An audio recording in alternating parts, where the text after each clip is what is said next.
বিসমিল্লাহির রহমানির রহিম। সপ্তম শ্রেণী প্রিয় শিক্ষার্থী বন্ধুরা, আশা করি তোমরা ভালো আছো। তো আমরা এর আগে টিউটোরিয়ালে ভাগের সাহায্যে কিভাবে বর্গমূল নির্ণয় করতে হয় এবং ভাগের সাহায্যে বর্গমূল নির্ণয় করার পরে সংখ্যাগুলোর বর্গ সংখ্যাগুলোর একক স্থানীয় অঙ্ক কত, এই যে দুইটা কাজ, এই কাজ দুইটা আমি আগের টিউটোরিয়ালে করে দিছি। তো আমি আজকে আরেকটা টিউটোরিয়াল নিয়ে হাজির হয়েছি। সেখানে থাকবে হইলো একটা সংখ্যার ভিতরে, এই যে এখানে, যেমন এখানে একটা কাজ আছে, দেখো। এখন সংখ্যাগুলো বর্গমূল কত অঙ্ক বিশিষ্ট এটা আমরা বের করা শিখলাম, এবং একটা সংখ্যা কত অঙ্ক বিশিষ্ট বর্গমূল সেটা যাতে আমরা খুব সহজে বর্গমূল না বের করেই বুঝতে পারি, এটা একটু দেখবো যে কিভাবে সেটা আমরা নির্ণয় করতে পারি। তো চলো আমরা কথা না বলে এখানে অঙ্কে চলে যাই। আর হ্যাঁ বন্ধুরা, অবশ্যই আমার ভিডিওটা তোমরা সাবস্ক্রাইব করবা, দয়া করে সাবস্ক্রাইব করবা অবশ্যই, যদি উপকৃত হও তোমরা। কোনো সংখ্যার একক স্থানীয় অঙ্ক থেকে শুরু করে বাম দিকে দেখো একটা সংখ্যা, ধরো আমি এখানে সাপোজ আমি একটা সংখ্যা অনুমান করে লেখলাম, মনে করো যে এরকম, যে ধরো এখানে 5, 6, 7 এরকম লেখলাম মনে করো। এখন এই অঙ্কটা কত অঙ্ক বিশিষ্ট বর্গমূল বা কত অঙ্ক বিশিষ্ট বর্গ সংখ্যা, এটা আমরা বের করুম। তো এইখানে ধরো এটা বের করার জন্য প্রথম বাম দিকে একটা শূন্য দিবা, প্রথম ঘরে অর্থাৎ একক স্থানাঙ্ক বাম দিকে একটা শূন্য দিবা, এরপর এক ঘর ফাঁকা রাইখা আর একটা শূন্য দিবা। তাহলে এখানে শূন্য যতটা হবে তত অঙ্ক বিশিষ্ট বর্গমূল হবে সংখ্যাটা। এই সংখ্যাটায় তিনটা শূন্য আছে, দুইটা শূন্য আছে, তার মানে এই সংখ্যাটা দুই অঙ্ক বিশিষ্ট একটা বর্গমূল সংখ্যা। আমরা দেখুন এটা কিভাবে করতে হয়। এই যে এখানে রিডিং পড়াগুলোর ভিতরে এটুই বুঝাইছে যে কোনো সংখ্যার একক স্থানীয় অঙ্ক থেকে শুরু করে বাম দিকে এক অঙ্ক পরপর, এই যে একক স্থানীয় অঙ্ক হলো 7, এই একক স্থানীয় অঙ্ক থেকে শুরু করে বাম দিকে এক অঙ্ক পরপর যতটি ফোঁটা দেওয়া যায় এর বর্গমূলের সংখ্যা তত অঙ্ক বিশিষ্ট। আমি দেখলাম যে এই অঙ্কটা ভিতরে দুইটা ফোঁটা দেওয়া যায়, তাই এখানে এটা দুই অঙ্ক বিশিষ্ট বর্গমূল সংখ্যা। বুঝতে পারছো কথাটা? পরে তাহলে দেখো এখানে 81 একটা সংখ্যা দিয়েছে, 81 মনে করো। তাহলে 81তে তুমি একক স্থানীয় অঙ্ক এটা, তাহলে এইখানে একটা ফোঁটা দিলা, এরপর এক ঘর পর আর একটা ফোঁটা দিবা, তাই এক ঘর পরে তো কোনো সংখ্যাই নাই। তাহলে সুতরাং এখানে যেহেতু এটার ভিতর একটা ফোঁটা আছে, তাই এটা কিন্তু এক অঙ্ক বিশিষ্ট বর্গমূল হয়েছে।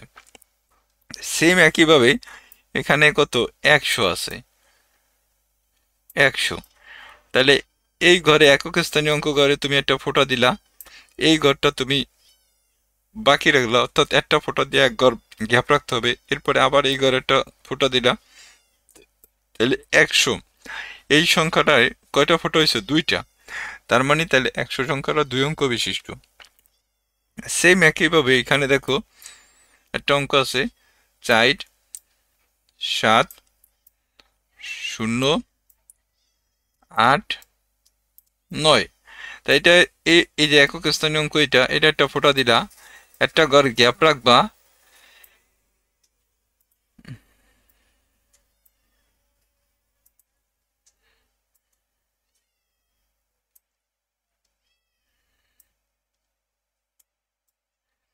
তাহলে এই যে এই ঘর একটা ফোঁটা দিছো, এই ঘরটা গ্যাপ রাখবা, তাহলে এখানে আরেকটা ফোঁটা হবে, এখানে আরেকটা এই ঘর গ্যাপ রাখবা, তাহলে এই যে একটা ফোঁটা হবে। তাহলে ফোঁটা কয়টা? তিনটা। তার মানে এটা একটা তিন অঙ্ক বিশিষ্ট বর্গমূল সংখ্যা।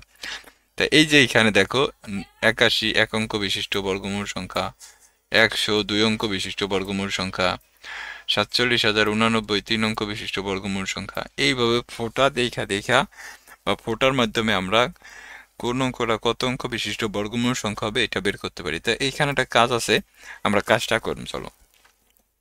এখানে কাজটা করতে চলে যাই। তো এর জন্য দেখো আমাদের এখানে কাজটা হচ্ছে এরকম যে 3136। তো আমি এখানে লিখলাম 3136 একটা সংখ্যা লিখলাম। এটার বর্গমূল যদি বের করি তাহলে কত আসে দেখো। আমি একটু ক্যালকুলেশন করি। দেখো ক্যালকুলেশন হলো, এখানে আমরা লেখা নেই √, 3136 কত হয়েছে দেখো 56 হয়েছে। তাহলে এইখানে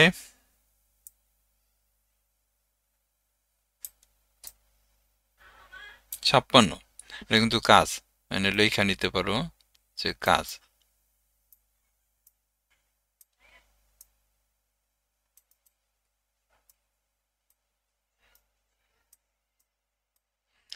কাজ এই যে আমরা 3156, এই সরি 3136, এই যে এখানে লেখছে দেখছো রুট কইরা এত রেজাল্ট নামাইছে। এখন এটা কয় অঙ্ক বিশিষ্ট বর্গ সংখ্যা এটা একটু আমরা দেখি। দেখো আমি যদি এখানে লিখি 3156 যদি লিখি, তাহলে এই ঘরে একটা শূন্য হবে, এই ঘরে গ্যাপ থাকবো, এই ঘরে একটা শূন্য হবে, এই ঘরে গ্যাপ থাকবো, আর একটা শূন্য হবে। তা যেহেতু সংখ্যা নাই তাহলে কয়টা শূন্য হয়েছে এখানে, মানে ফোটা হয়েছে কয়টা, দুইটা। তাহলে সুতরাং এটা একটা 2 অঙ্ক বিশিষ্ট বর্গমূল সংখ্যা। তাহলে এখানে লিখবা কি যে এটি 2 অঙ্ক বিশিষ্ট একটি বর্গমূল সংখ্যা। এখানে এটি লিখবা এটি 2 অঙ্ক বিশিষ্ট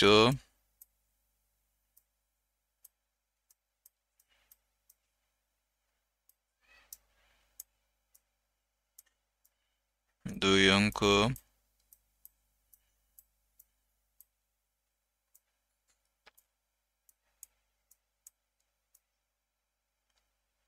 বিশিষ্ট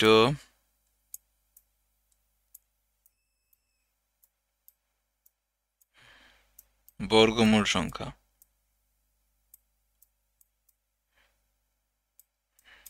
বর্গ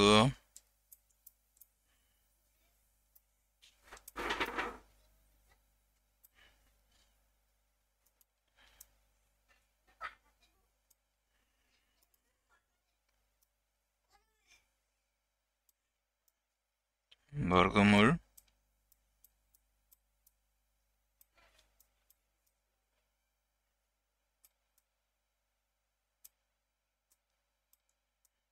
সংখ্যা। তাহলে এইভাবে তোমরা এটা লেখা দিতে পারো। এরপরে আছে কি দেখো 12 34 321, পরেরটা এখানে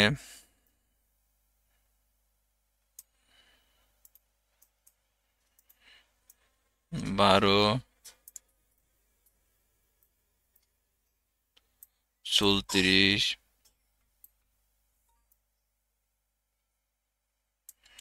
12 34 321 321। তা এইটারও আমরা যদি রুট করি বর্গমূল, তাহলে দেখো এখানে এই ঘরে একটা ফটো হবে। এখানে যদি আমি একটু দেখি কয়টা কয় অঙ্ক বিশিষ্ট হয়, 12 34 300, তাহলে এই ঘরে একটা ফটো হবে, এই ঘরে গ্যাপ থাকবো, এই ঘরে একটা ফটো হবে, এই ঘরে গ্যাপ থাকবো, এই ঘরে একটা ফটো হবে, এই ঘর গ্যাপ থাকবো, এই ঘরে একটা ফটো হবে। তাহলে কয় অঙ্ক বিশিষ্ট হয়েছে, 3 অঙ্ক বিশিষ্ট বর্গমূল হবে। তো চলুন দেখি আমরা এটা একটু চেক কইরা। এখানে যদি লিখি 12 34 321, এটা যদি রুট করি, আগে রুট দিতে হবে, রুট দেয়া 12 34 321। এখন যদি দেন দেখেন 1111 হয়েছে। তার মানে আমরা বুঝতে পারলাম যে হ্যাঁ এটা এখানে, তাহলে এটার বর্গমূল কত হইব, 1111। সংখ্যাটা কয়টা ফোটা, 4টা। তাহলে সুতরাং সংখ্যাটি কত, 4 অঙ্ক বিশিষ্ট একটা বর্গমূল সংখ্যা। আপনি এইভাবে লিখে দিবেন যে আমি এখানে যেমন লিখছি এটি 2 অঙ্ক বিশিষ্ট একটি বর্গমূল সংখ্যা, আপনারা এখানে লিখবেন যে সুতরাং এটি 4 অঙ্ক বিশিষ্ট একটি বর্গমূল সংখ্যা, এইভাবে লেখা দিবা। এটি 4 অঙ্ক বিশিষ্ট, 4 লিখতে গেলে আসলে টিউটোরিয়াল বড় হয়ে যাবে। আপনারা একটু লিখবেন এইভাবে, এটি 4 অঙ্ক বিশিষ্ট অঙ্ক বি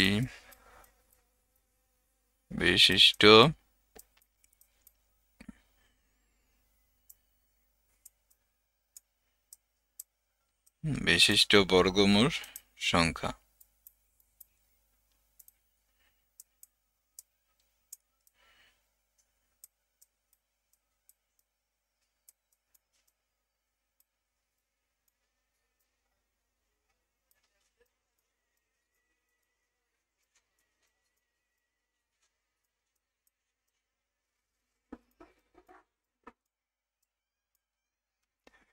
চার অঙ্ক বিশিষ্ট বর্গমূল সংখ্যা। এরপরে কি আছে দেখেন, 52,900 মেবি। এরপরে কাজটা দেখেন, 52,900 মেবি, এটা দেখলাম না। এটা একটু দেখি আমরা, কয় অঙ্ক বিশিষ্ট বর্গমূল হবে।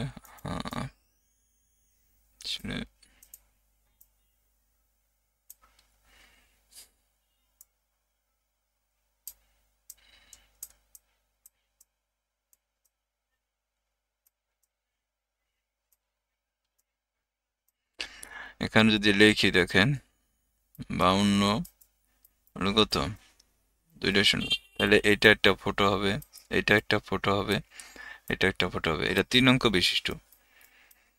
তাহলে কত হয় এটা একটু খেয়াল করি, আমরা দেখি।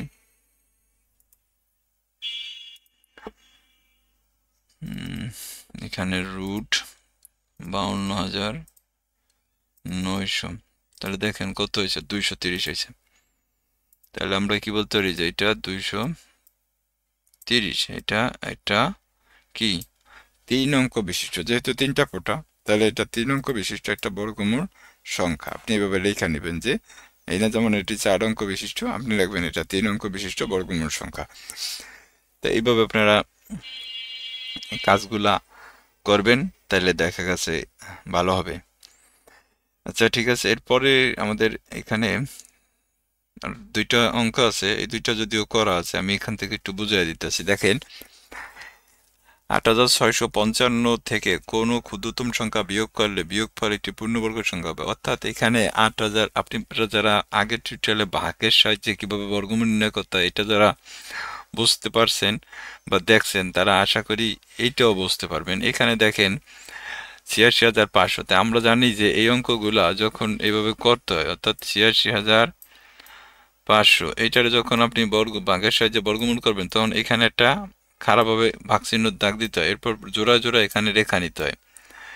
এরপরে এইখানে কত, 86 কাছাকাছি বর্গ সংখ্যা হচ্ছে 81, তাহলে এই যে এখানে 81 দিতে হবে।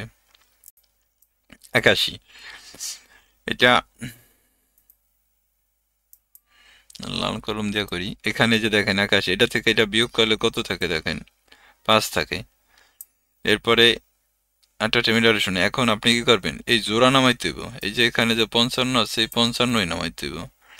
এখন এইখানে কয়বার নিছেন, 9 বার, তার ডাবল নিতে হবে এখানে। তাই 9-এর ডাবল কত, এখানে 18, এখানে 9-এর ডাবল হচ্ছে কত, 18। এরপরে এখানে এমন একটা সংখ্যা নিতে হবে যেই সংখ্যাটা এইখানেও বসাইতে হবে, বসাইয়া গুণ দিতে হবে।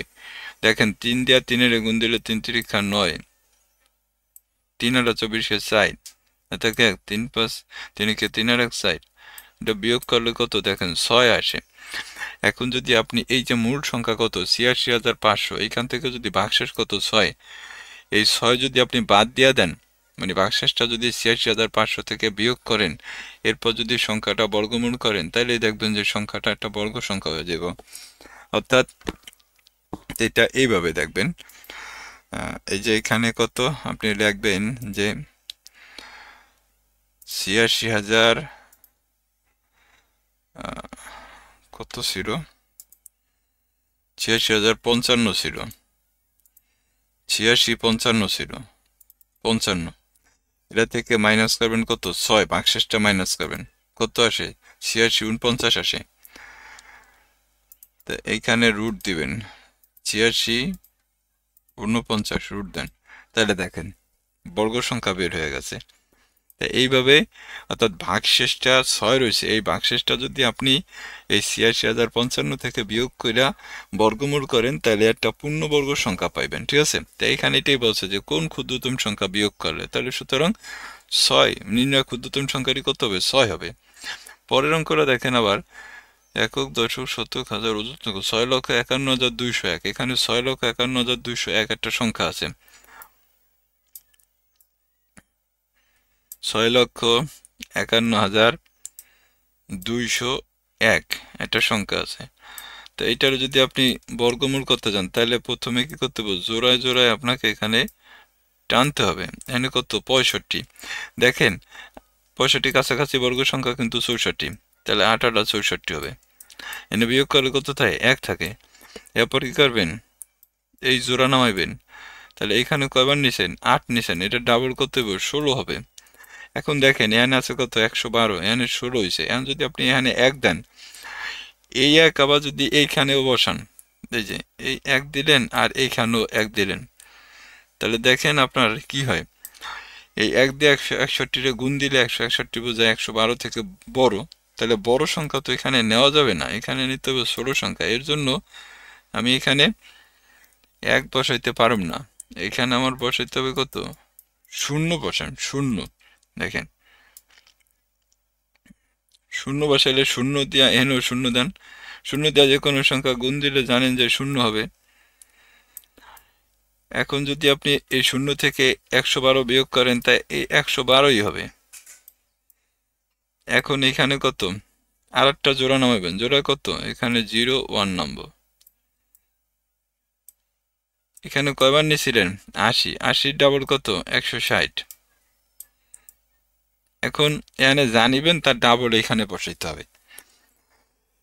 এইখানে এখন এলা দেখেন, যদি আপনি 6 বসান তো 6 দিয়ে গুণ দেন, 6 6 36 কে 6 হাতে থাকে 3, 6 সাথে 0 গুণ দিলে 0 হবে, 0 সাথে 3 যোগ করলে কিন্তু 3ই হবে। এরপর কত, 3 6 18 8 হাতে থাকে 1, তাই না, না সরি, এবার হলো 6 6 36 কে 6 হাতে থাকে 3, এখানেও আসলে 8 হবে না, এখানেও আপনার 6 6 36 হবে। 36 কে 6 নম্বর হাতে, আবার একটু করি আমি, প্রথমে 6 দেওয়া 6 এর গুণ দেন, তাহলে কত, 6 6 36, 36 কে সাথে 3 থাকে, 6 দেওয়া 0 এর গুণ দিলে 0, 0 এর সাথে 3 যোগ করলে 3 হবে, কি বলেন।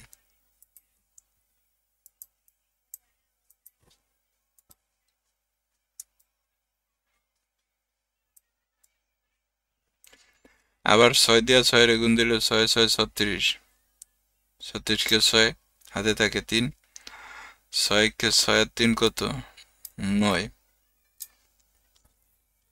তা বিয়োগ করেন, বিয়োগ করলে কত, 1565 থাকে, ভাগশেষ না যাবে না, নিতে গেলে পয়েন্টে যাব। তাই কি লিখতো, দেখেন কি লিখতো, যেহেতু সংখ্যাটা এই যে যদি ভাগশেষ থাকে কোনো সংখ্যার, তাহলে সংখ্যাটা তো পূর্ণবর্গ সংখ্যা হয় না। তা যদি পূর্ণবর্গ সংখ্যা না হয় তাহলে সেই ক্ষেত্রে কি করতে হয়, এই যে ভাগফল বের হয়েছে এই ভাগফলের সাথে একটা ক্ষুদ্রতম সংখ্যা, এখানে বলছে কোন ক্ষুদ্রতম সংখ্যা, তাহলে সবচেয়ে ছোট ক্ষুদ্রতম সংখ্যা হলো 0। তা আপনি যদি 806 এর সাথে 0 যোগ করেন তাহলে 806 হবে, কোনো পরিবর্তন হবে, হবে না। তো এর জন্য ক্ষুদ্রতম সংখ্যা কত, 1, অর্থাৎ 0 থেকে বড় ক্ষুদ্রতম সংখ্যা কত, 1। তাহলে এই 800 ভাগফলের সাথে 1 যোগ করবেন, 807 হবে। এরপরে যদি আপনি এটা বর্গ করেন তাহলে দেখবেন যে আপনার ক্ষুদ্রতম সংখ্যা বের হয়ে যাবে, এবং এটা বিয়োগ মানে এখানে আপনি এই 806 এর সাথে ক্ষুদ্রতম সংখ্যা 1 যোগ করবেন, যোগ করার পরে 807 হয়েছে, এই 807 গুণ দিবেন, তাহলে গুণ দিলে আইসে দেখেন 65,000 কত, 6,51,249। এই 6,51,249 থেকে এই যে দেখেন 6,51,201 বিয়োগ করলে 48 হইব, এই 48 হইল আপনার নির্ণয় ক্ষুদ্রতম সংখ্যা। তো এইভাবে হলো আপনি এই অঙ্ক দুইটা এখানে দেখতে পারেন। আমরা পরবর্তী টিউটোরিয়ালে অনুশীলনী অঙ্কগুলো সমাধান করে দেব। তো ততক্ষণ পর্যন্ত আপনারা সবাই ভালো থাকেন, এবং যদি কারো কোনো প্রশ্ন থাকে তা অবশ্যই কমেন্টে জানাবেন। সবাইকে ধন্যবাদ। আল্লাহ হাফেজ।